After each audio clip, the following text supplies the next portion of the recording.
Yaani kwa jinsi ulivyojistiri kwa leo. Yaani nilipofika tu pale barabarani tulivyokutana nikasema hii pisi ya wapi? Yaani umejistiri, yaani umepindisa, yaani nikasema huyu hata wale maboya wanaopita wake za watu wanaanza kusema oya vipi oya hawawezi kukugusa. Kwa hiyo mama, mimi kwa kweli hapo umenitoa roho. Nimekupenda sana ise. Asante. Ila babe, kuna kitu nataka nikwambie. Unajua nimekuja kukuaga, nataka kuolewa. Yaani hivi unavyoniona hapa, nishalipiwa kila kitu. Yaani hapa nilipo mimi mwali. Na natakiwa nikae ndani tu. Kwa hapa unavyoniona nimefanya kutoroka na ndio maana nimevaa mavazi haya. Kwa hiyo nimekuja ili tumalize vizuri kwa sababu kumbukumbu zangu katika mahusiano yote mimi na wewe yanakuwa makosa madogo tu, tunasameheana, tujue kuadhana kisa kwamba yani hivyo. Ndio maana nimekuja leo tumalize vizuri babe. Sema wewe unazingua mwanangu. Yaani sijui nyewe wanawake mnaduchukuliaje yani. Yaani wewe katika watu ambao wanazingua wewe unazingua namba moja. Yaani mahusiano yetu yana miaka 3. Nimekuhudumia wewe, sikukuta hivi wewe. Ulikuwa mbaya, mchafu, yani ueleweki mbele wala nyuma. Mimi nimejitoa tu nikakuhudumia kilo safi tu. Alafu anatokea boya mmoja eti anakuja na kuoa.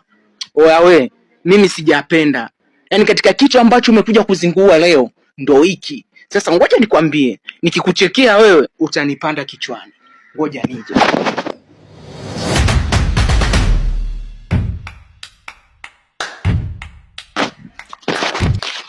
Naona nikikuchekea hatutofika mbali. Unaiona hii hapa? Hii hapa ni orodha ya matumizi yako. Kwa sababu niligundua tu, nilijua ili litakuja kutokea. Kwa sababu hivi karibuni tu kama miezi 2-3 hivi umekuwa na matumizi mabaya sana ya pesa. Ulikuwa kila siku ukiniomba pesa.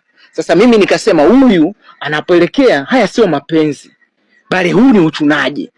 Nikasema nijiongeze tu kilo safi tu, mimi nikajiongeza, nikawa naandika. Nasema huyu mpuzi huyu ngoja nimwandikie idadi. Alafu baadaye kijichanganya tu na mimi nimchanganye. Sasa hapa hii ni idadi ya vitu ambavyo umevinunua, unaona? Hizi ni pesa ambazo mimi nilikuwa nikikutumia. Na hapa unasoma kabisa jumla hii hapa ni 1,700,000.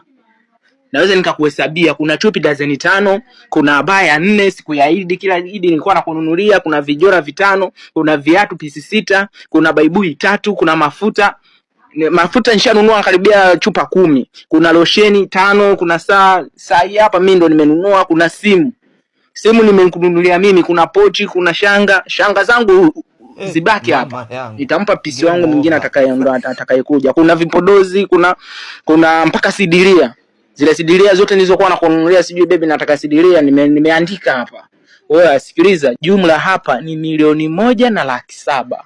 Kwa hiyo kama una hiyo hela mama, tunaachana kilo safi. Lakini kama huna, tuongee lugha nyingine.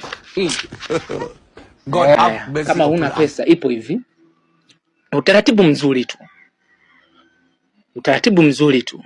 Yaani kama ulivyokuja humu ndani hutoki.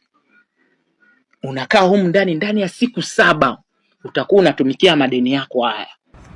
Utakuwa unatumika kuanzia asubuhi, mchana, jioni na usiku. Yaani wewe ni kutwa mara 4. Sijui kama tunaelewana.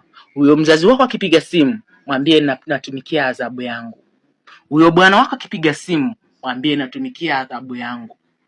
Mama yako akipiga simu, mwambie natumikia adhabu yangu ya vitu nilivyokula.